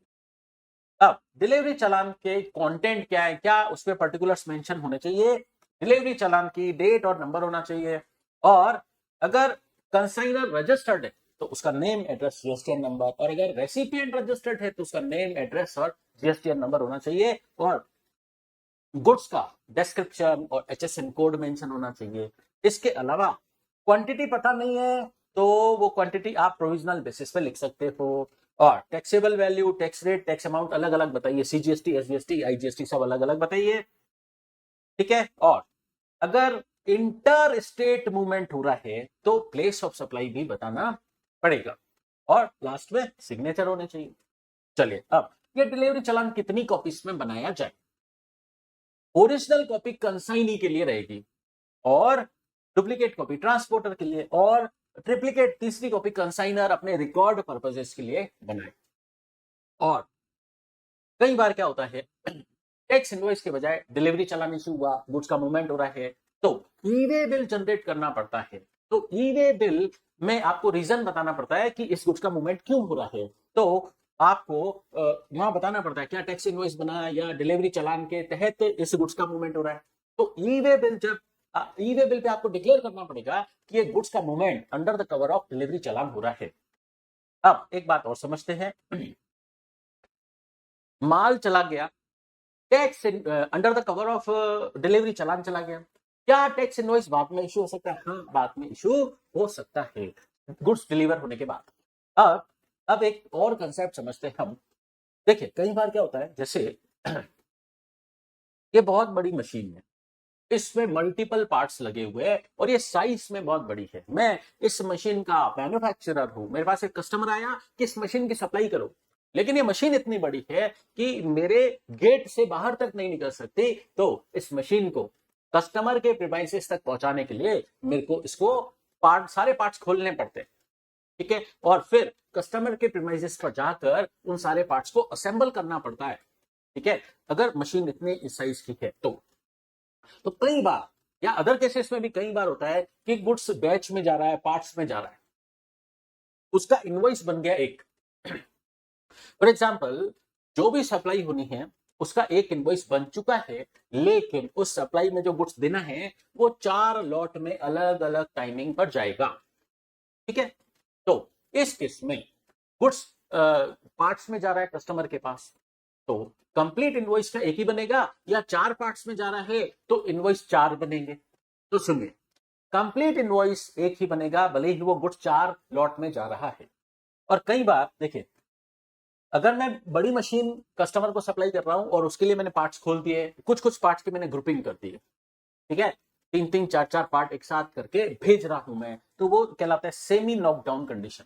और अगर मशीन के सारे पार्ट्स मैंने अलग अलग कर दिए और फिर भेज रहा हूं तो वो कहलाती है कंप्लीटली नॉकडाउन कंडीशन। या कई बार गुड्स बैचेस या लॉट्स में भेजा जाता है, पार्ट्स में भेजा जाता है, तो उस केस में क्या प्रोसीजर फॉलो करना होगा डिलीवरी चालान के लिए। तो सुनिए, जब भी आप अपना फर्स्ट लॉट रवाना करेंगे, फर्स्ट कंसाइनमेंट रवाना करेंगे, आपको कंप्लीट इनवॉइस सप्लायर बना देना है। कंप्लीट इनवॉइस तो बना दीजिए आप। मान लो वो इनवॉइस का माल 4 पार्ट्स में जाएगा तो इनवॉइस तो एक ही बनेगा, ठीक है।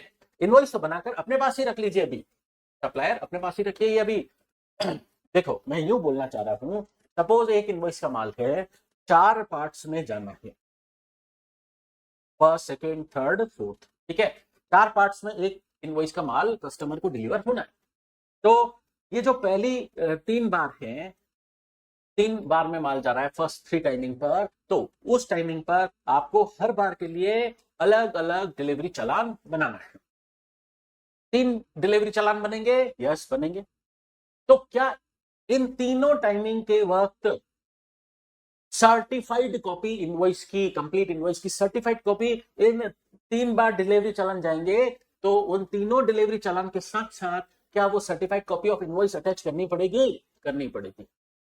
ओरिजिनल इनवॉइस मत दीजिए, उस इनवॉइस की सर्टिफाइड कॉपी आपको हर बार तीनों टाइमिंग पर जब डिलीवरी चालान बन रहा है उसके साथ कंप्लीट इनवॉइस की सर्टिफाइड कॉपी एनक्लोज करनी पड़ेगी, ठीक है।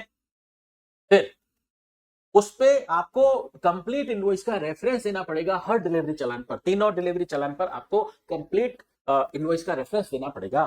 फिर अब एक बात और समझते हैं, ये डिलीवरी चालान के साथ आपको सर्टिफाइड कॉपी ऑफ इनवॉइस भी लगाना है। अच्छा, वो रेसिपिएंट कस्टमर को वो जो कंप्लीट इनवॉइस बना है उसकी ओरिजिनल कॉपी कब देंगे? जब लास्ट कंसाइनमेंट उसके यहाँ पहुंच जाएगा तब उसको कंप्लीट इनवॉइस की कॉपी तब दी जाएगी।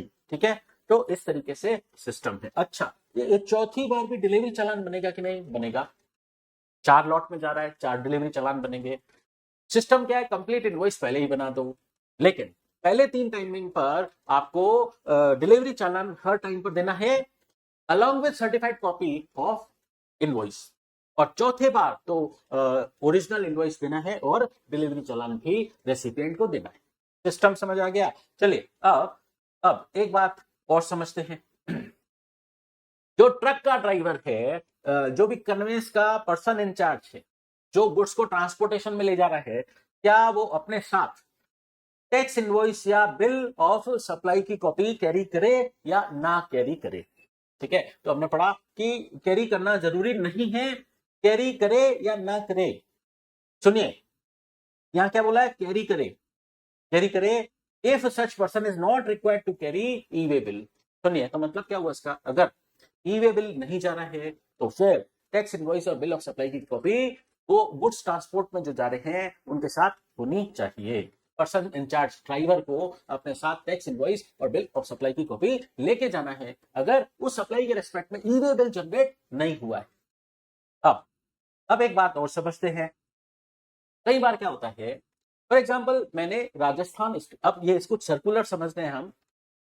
कई बार ऐसा होता है जैसे मैंने राजस्थान स्टेट में रजिस्ट्रेशन ले लिया है, मैं मान लो ज्वेलरी डीलर हूं, मेरे कस्टमर्स बहुत बड़े बड़े रिच फैमिलीज वाले हैं और मुझे उनके घर पर जाकर सप्लाई देनी पड़ती है, और जो लेडीज हैं वो ज्वेलरी पसंद करती हैं, ये ज्वेलरी दिखाओ, इस टाइप की ज्वेलरी दिखाओ। अब मैं जो ज्वेलरी उनको दिखाने के लिए लेकर गया हूं उनके घर पर, जरूरी नहीं है कि वो पसंद करें।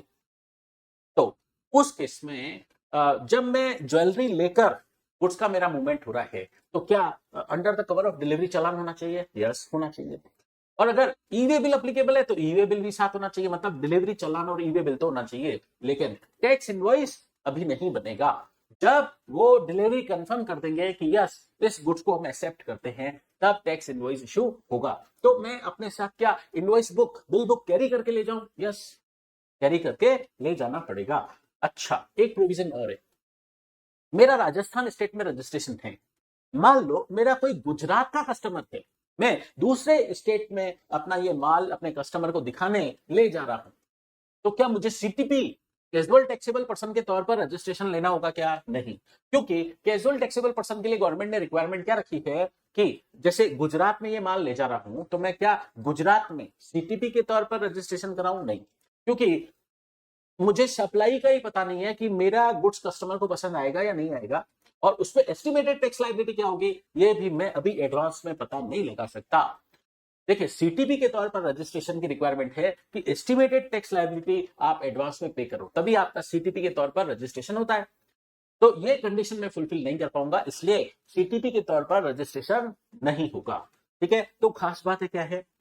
सप्लाई पहले पता नहीं है, सीटीपी के तौर पर रजिस्ट्रेशन की लायबिलिटी नहीं है, मैं ये गुड्स ले जा रहा हूं अप्रूवल बेसिस पर। ठीक है, तो गुड्स के मूवमेंट हो रहा है चाहे सेम स्टेट में हो चाहे दूसरे स्टेट में हो, कैसे होना चाहिए? साथ साथ डिलीवरी चालान होना चाहिए, और अगर ईवे बिल अप्लीकेबल है तो वो भी होना चाहिए। ठीक है, और इनवॉइस बाद में इशू होगा जब कस्टमर सप्लाई को कंफर्म करेगा। हाँ, मुझे अपनी इनवॉइस बुक साथ में ले जाना होगा ताकि जब कस्टमर सप्लाई कंफर्म करे तो मैं उसको इनवॉइस इशू कर दूं।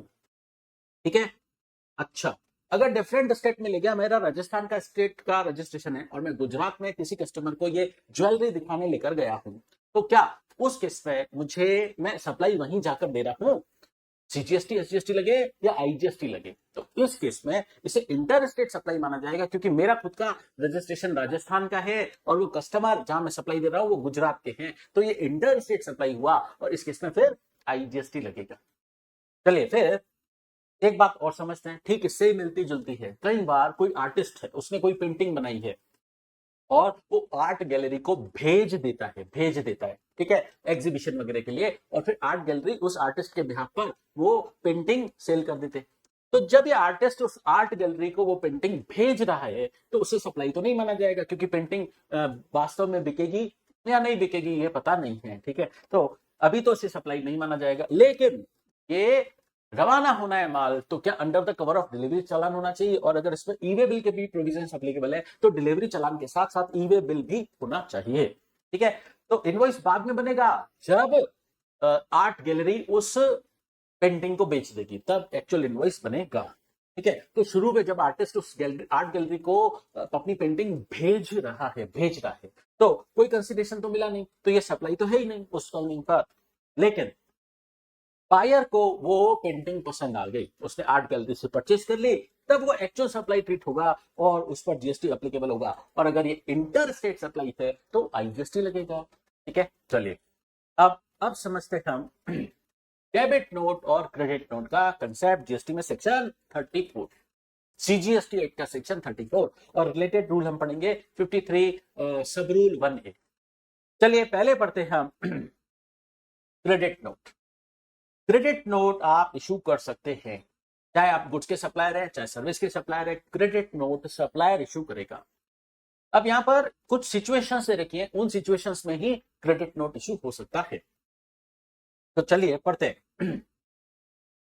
आपने बिल के अंदर एक्चुअल सप्लाई से की वैल्यू से ज्यादा सप्लाई बता दी है, तो टैक्स इनवॉइस के अंदर आपने ज्यादा टैक्सेबल वैल्यू बता दी है और एक्चुअल वैल्यू ऑफ सप्लाई कम है, बिल के अंदर ज्यादा बता दी, या उस टैक्स इनवॉइस के अंदर आपने जो टैक्स चार्ज किया है वो ओवर चार्ज कर लिया है, जबकि उस सप्लाई पर टैक्स कम लगना चाहिए, आपने इनवॉइस के अंदर ज्यादा चार्ज कर लिया, तो डिफरेंस का आपको क्रेडिट नोट इश्यू करना पड़ेगा, सप्लायर आपको क्रेडिट नोट इश्यू करना पड़ेगा रेसिपिएंट को।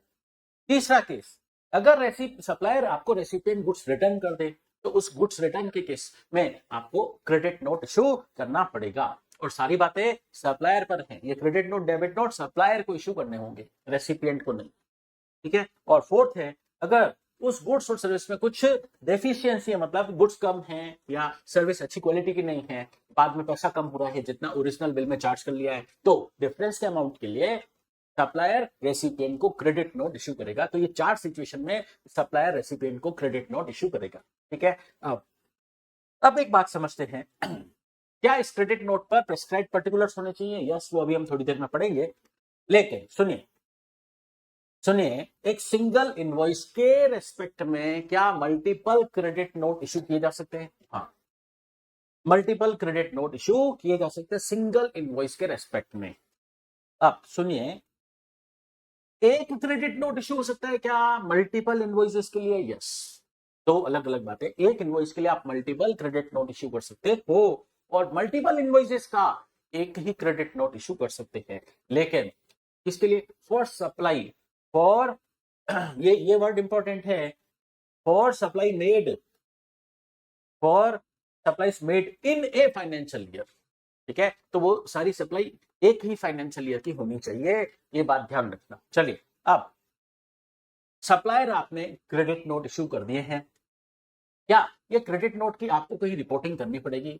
और ये क्रेडिट नोट रिपोर्टिंग करने की कोई टाइम लिमिट है क्या? यस, ये सेक्शन 34 के अंदर ही बता दिया गया है।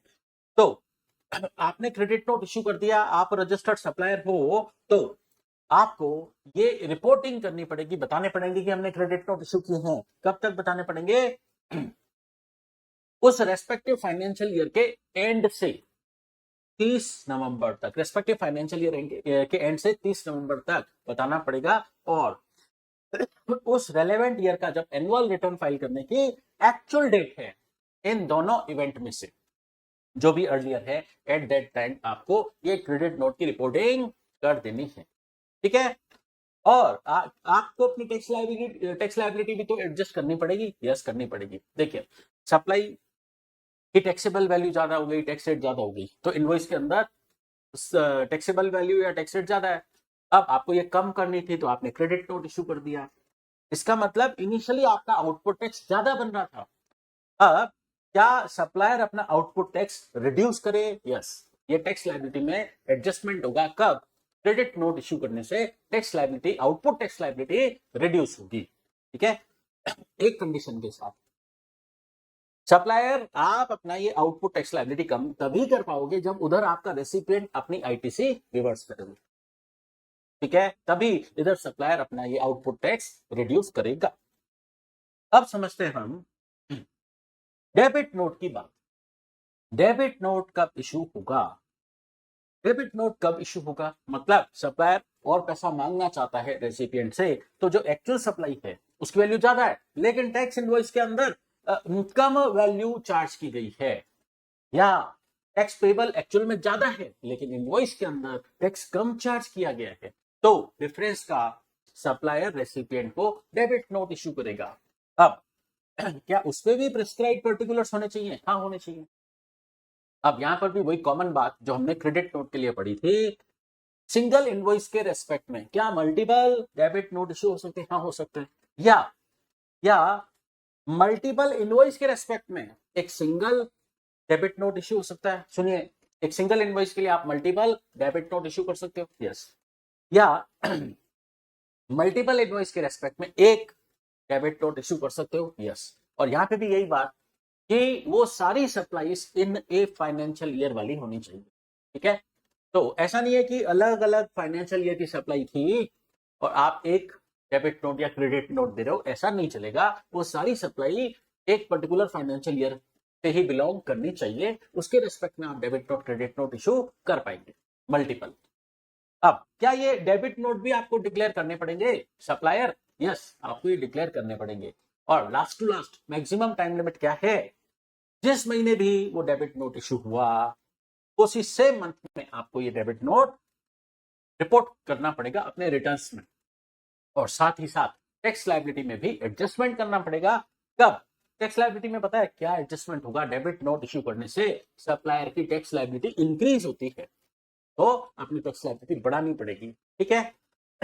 अब एक छोटी सी बात समझते हैं। मैंने अभी बोला डेबिट नोट क्रेडिट नोट के ऊपर प्रेस्क्राइब्ड पर्टिकुलर्स होने चाहिए। इसके लिए हम पढ़ रहे हैं रूल 53 सब रूल 1A सीजीएसटी रूल्स का। तो in debit note credit note के ऊपर क्या प्रेस्क्राइब पर्टिकुलर्स हैं? वही कॉमन बातें जो हमने टैक्स इनवॉइस के लिए पढ़ी थी। सप्लायर का name, address, GSTN number, nature of document की ये डेबिट नोट है या क्रेडिट नोट है, कि ये क्रेडिट नोट है या डेबिट नोट है, नेचर ऑफ डॉक्यूमेंट बताना पड़ेगा। अच्छा, ये भी कॉन्जिक्यूटिव सीरियल नंबर होता है, तो वो 16 डिजिट से ज्यादा नहीं होने चाहिए, और वो आप डेबिट नोट और क्रेडिट नोट की मल्टीपल सीरीज चला सकते हैं। 16 डिजिट से ज्यादा नहीं होना चाहिए। उसमें करेक्टर अल्फाबेट्स हो सकते हैं, न्यूमेरिक हो सकते हैं, स्पेशल करेक्टर्स हो सकते हैं, ठीक है, और उनका कोई कॉम्बिनेशन भी हो सकता है, पर जो भी आप नंबरिंग का पैटर्न फॉलो कर रहे हैं वो यूनिक होना चाहिए पूरे फाइनेंशियल ईयर के लिए। फिर इस डेबिट नोट क्रेडिट नोट की इशू डेट आपको मेंशन करनी पड़ेगी, और अगर रेसिपिएंट रजिस्टर्ड है तो उसका नेम, एड्रेस, जीएसटीएन नंबर या यूआईएन नंबर मेंशन करना पड़ेगा। और अगर रेसिपिएंट अनरजिस्टर्ड है तो उसके इसमें रेसिपिएंट का नेम, एड्रेस और उसके स्टेट का कोड, अगर डिलीवरी एड्रेस अलग है, स्टेट का नेम वगैरह मेंशन करना पड़ेगा। कब? अगर रेसिपिएंट अनरजिस्टर्ड है। अब ये डेबिट नोट क्रेडिट नोट आपने कौन से ओरिजिनल टैक्स इनवॉइस के कनेक्शन में इशू किए हैं, उन कॉरेस्पॉन्डिंग टैक्स इनवॉइसेस के नंबर आपको इस डेबिट नोट क्रेडिट नोट के ऊपर लिखने पड़ेंगे। मतलब ओरिजिनल टैक्स इनवॉइसेस के जो भी नंबरिंग थी वो आपको इस डेबिट नोट क्रेडिट नोट के ऊपर मेंशन करना पड़ेगा। मतलब क्या कि ये डेबिट नोट क्रेडिट नोट आप किस टैक्स इनवॉइस के कनेक्शन में बना रहे हैं उस टैक्स इनवॉइस का रेफरेंस देना पड़ेगा।